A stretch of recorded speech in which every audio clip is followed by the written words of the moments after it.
Heippa, tänään tulee taas uutta videota pitkästä aikaa. Sori, mä kuvaan melkein samassa paikassa kuin viimekin videolla, mutta okei, kello on sunnuntai, eihän.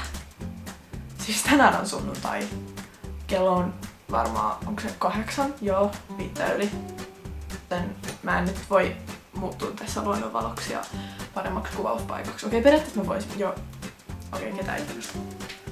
Mä oon kerännyt tätä videoa varten tollasia VS-kysymyksiä, eli niin kuin vaikka ikkuna vs peili. Ja sit mun pitäisi niistä valita, että kumman mä ottaisin. Jos et tajunnut, niin kiva. Mäkään en ois tajunnut tollasesta selityksestä, mutta joo, mennään suoraan niihin kysymyksiin ja vastauksiin. Adidas vs Nike. Adidas, todellakin. Mulla on pari jotain Niken tyylin yksi kenkäpari. Miksi mä sanoin pari Niken? Jos on kenkäpari. Okei, joo, mut kuitenkin niin valitsisin Adidaksen todellakin. VS vai Hollister? Jos joku ei ymmärtänyt, niin VS-nä mä tarkoitan Victoria's Secretin tuotteita. Ja mä vastaan tähän, että Victoria's Secret, koska Hollister on sellainen merkki, johon mä en ole edes niinku viittinyt tutustua millään tavalla. Mä en ole ostanut yhtään tuotteita, en mitään. Ei sillä, että mulla olisi jotain sitä vastaan, mutta joo. Mä en tiedä, voiko ne verrata keskenään, mutta piirtäminen vai pelaaminen. Ja mä vastaan tähän, että piirtäminen ehdottomasti, koska nytkin mulla on mun puhelimessa ehkä yksi peli, about, mä saatan olla tyylin bussissa silleen, että hei, mä voisin pelata vaikka jotain, koska miksei. Ja sit mä oon silleen, että okei, kiva peli, joo, miksi mä en ole ladannut tämmösen, mutta mä en siltikään poista sitä. Älkää kysykö miksi, mä en tiedä. Sen mun rakkauden piirtämiseen voi vaikka huomata ensinnäkin siitä, että mulla on yleensä tää käsi, niin kuin on nytkin aika lailla täynnä piirroksia. Okei, nyt se ei ole täynnä, mutta joo, anyways. Ja yleensä mun kouluvihot on aika täynnä kaikkea turhaa. Mulla on okei, noi vihot oli piirtänyt mulle mun luokkalainen, koska me vaihdellaan, tietääkö te sille niin vihkoja, että mä piirrän sen vihkoon ja se piirtää mun vihkoon. Ja no niin kuin voi arvata, niin me tehdään tää kaikki tunnilla, koska ei me nyt meidän niin kuin vapaa-aikaa voida tällaisen käyttää.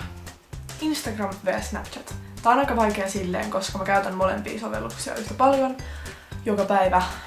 Tätä piti miettiä aika kauan, mutta siis sinänsä riippuu, koska jos mä oon niinku laittamassa vaikka viesti jollekin, niin totta kai se on Snapchat, mutta sit jos mä oon vaan katsomassa jotain niin kun kuvia tai viettämässä vaan muutaman aikaa tekemällä jotain, niin sitten okei, se voi periaatteessa olla kumpi vaan, koska Instagramissa on kuvat ja se Instagram My Story, mut sit Snapissa on kuitenkin My Story ja tämmösiä.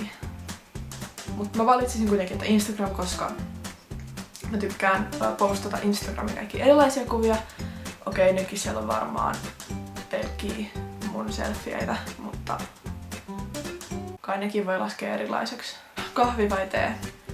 Kahvia mä oon juonut ihan pienestä pitäen ja teehen mä en oo edes niinku halunnut koskea, koska siis mun mielestä, anteeksi, tee on jotenkin semmonen asia, että niinku ei. H&M vai New Yorker? Mä ostan aika paljon vaatteita monista, eikö siis molemmista kaupoista, mutta kuitenkin jos ajattelee, että minkälaisia vaatteita mä ostan, niin mä valitsen H&M, koska sieltä tulee kuitenkin ostettua aina kaikki farkut ja peruspaidat ja kaikkea tällaista, mutta sit New Yorkerista mä saatan ostaa jotain semmosia NS vähän erilaisia vaatteita. Ja mä en todellakaan osaa määritellä, että minkälainen on sellainen niin kuin erilainen vaate. Hiukset kiinni vai hiukset auki? Kotona hiukset kiinni ja ulkona ihan sama missä, niin hiukset auki. Android vs iOS, se.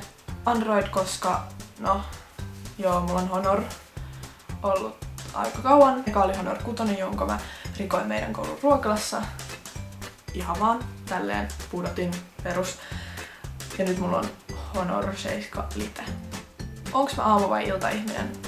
No musta tuntuu, että aika monet, varsinkin mun ikäiset nuoret, on tätä samaa porukkaa, eli iltaihminen, koska siis oikeesti 6:30 joka arkipäivä herääminen on niin kuin kuolema.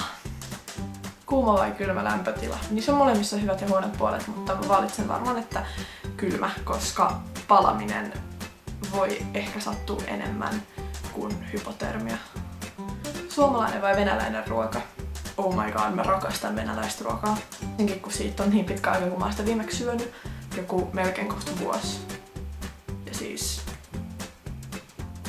Wow. Kissa vai koira? Kissa. WhatsApp vai Snapchat? Jos mä haluan vaikka laittaa viestiä vaikka jollekin perheenjäsenelle tai sellaiselle ihmiselle, joka ei käytä Snapchatia, niin totta kai WhatsApp, mutta sit jos mä laitan jollekin mun vaikka kaverille viestiä, niin sitten aika lailla Snapchat, koska musta tuntuu, että mä saan sillä yleensä ihmiset paljon nopeammin kiinni. Mutta tää on semmonen kysymys, jolle mä en löydä vastausta. Sun vs jonkun muun synttärit. Jonkun muun synttärit. Fysiikka vai kemia kouluaineena? Fysiikka. Lyijykynä vai lyijytäytekynä?